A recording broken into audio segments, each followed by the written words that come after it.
Hello guys, good morning. So I'm going to share with you a documentary ng isang international visual artist and his name is Lloyd Lucica.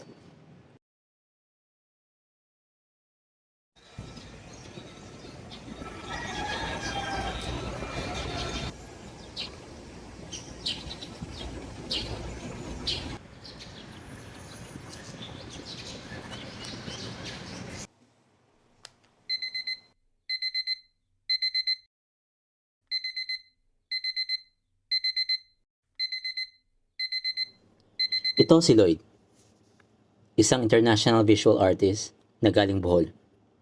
31 years old at kasalukuyang nakatira sa Makati City.